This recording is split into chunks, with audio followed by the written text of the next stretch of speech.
Hello అండి, welcome to Ramaratnam blogs. మీరందరూ బాగున్నారనుకుంటాను. నేనైతే చాలా బాగున్నాను. మనందరము బాగుండాలని అమ్మవారిని అయితే వేడుకుందాము. ఇది ఒక మంచి వీడియో. ఈరోజు మార్గశిర పౌర్ణమి కదా.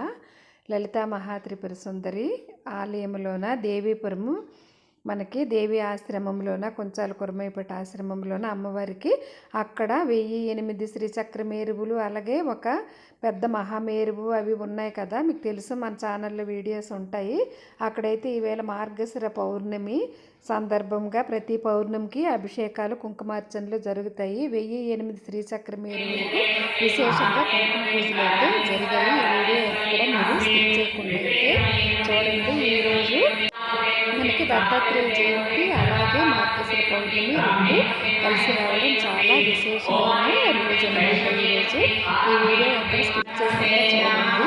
ఈ సంవత్సర కుంకుమార్చనలు 1008 శ్రీచక్రాలకి కుంకుమార్చనలు, అలాగే గురువు గారు మనకి లలితా సహస్రనామాల గురించి విశేషంగా ఒక ప్రవచనం కూడా చెప్పారు. అది కూడా పూర్తిగా విని మీరు వీడియో చివరి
చూడండి.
మీ కుడి పక్క కిందది రైతు కాలంలో ఇదంతా కూడా చూసారా ఇక్కడ అమ్మవారంతా కూడా అంబాగా వచ్చింది. రెండోది కోసాంబ వస్తుంది. రెండో మహాలక్ష్మి కోసాంబ. ఇక్కడ స్థూల సూక్ష్మ కారణ మహాకారదేంలో మనకి ఏ విధంగా మహాలక్ష్మి మృడప్రియ మహారూప మహాపూజ్య మహాపాతకరాశిని అంటున్నాం కదా. ఈ మహాలక్ష్మి స్వరూపాల్లో మహాలక్ష్మి అంటే కేవలం అమ్మవారు వేరువేరుగా కొన్ని చోట్ల ముగ్గురు కలిసే ఉంటారు, కొన్ని భావాల్లో విడివిడిగా మనం అర్చిస్తూ ఉంటాం. అంటే ఎక్కడ కలిసి ఉంటారో ఎక్కడ విడివిడిగా ఉంటారో అనే భావం ప్రశ్న వేసుకోకుండా అంతా కలయికగానే మనం చేస్తే అద్భుతం సృష్టింపబడుతుందన్నమాట. ఓమై ఉన్నాం, అవివేకానికి ముందు వరుసలో ఉన్నాం, అజ్ఞానానికి అధర్మానికి ఒక వరుసలో ఉన్నాం. ఇది శాశ్వతమైనటువంటి పరిష్కారం దొరకాలి అంటే, ఇవన్నీ పోవాలి అంటే ఆవిడ పాదాలు పట్టుకోవాలి. ఆవిడ పాదాలు పట్టుకోవాలి అంటే మనకి ఏంటి కావాలి? మంత్ర సాధన కావాలి. మంత్ర సాధన కావాలంటే గురువు గారు కావాలి. గురువు గారు కావాలంటే గురి కుదరాలి. గురి కుదిరితే గురుతత్వం తెలుస్తుంది. గురుతత్వం ఎప్పుడైతే తెలుస్తుందో సర్వమాతృకా వశంలో ఉండేటువంటి చైతన్యమూర్తి ఎప్పుడు కరుణిస్తూ ఉంటుంది. అందుకే శ్రీచక్రార్చన గొప్ప విద్య, గొప్ప చైతన్యము, అహము ఇహము పరము పూర్తిగా మన కాపాడగలిగేటువంటి దివ్య ఔషధమే శ్రీచక్రార్చన భావన పూజ. ద్వార పూజ 4 గంటలకు ప్రారంభిస్తే 10:30 అయిందనుకోండి, హాయిగా ఉంటుంది, ప్రశాంతంగా హాయిగా. ఎక్కడికో అమ్మ తీసుకువెళ్ళి అందరినీ చూపించి ఇక్కడ మా ఇల్లు, ఇక్కడ మా పెద్దవాడి ఇల్లు, ఇక్కడ మా పెద్దవాడి ఇల్లు, ఇక్కడ చిన్నవాడి ఇల్లు అని చూపిస్తుంటారు. అలాగా ఆవిడ సర్వలోకం అనేటువంటి లోకానంతా చూపించి ఒక్కసారిగా జాగ్రత్త సుమి మళ్ళీ వెనక్కి వెళ్తానంటున్నావు అని జాగ్రత్తగా దింపుతూ ఉంటుంది. అటువంటి కరుణామయి శ్రీ రాజరాజేశ్వరి. అటువంటి రాజరాజేశ్వరి పూజ మనం చేస్తున్నాం. 7 గంటల కాలం పూజ చేస్తే గురువు గారు గొప్పవారండి, అర్థం చేసండి, ఎవరు చేయకండి అలాంటి మాట వద్దు. 7 గంటల కాలం కూర్చోబెట్టింది ఆవిడ గొప్పది. మనం ఈ గురువు లాంటి వాళ్ళము ఏ విలువదు.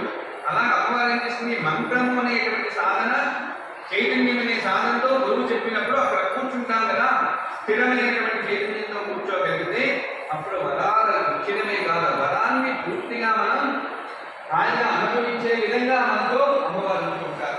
ఇలాగా ఈరోజు మార్గశిర పౌర్ణమి సందర్భంగా విశేషంగా 1008 శ్రీచక్ర పూజలు మహామేరువుకు, అలాగే లలితా పరమేశ్వరి రాజరాజేశ్వరి అమ్మవారికి విశేషమైన హారతి అంతా చాలా విశేషంగా జరిగాయి. నిజంగా ఇది చూడడం మన అదృష్టము, మనకి జన్మ జన్మల పుణ్యఫలం అన్నమాట ఇది ఇలా చూడడము.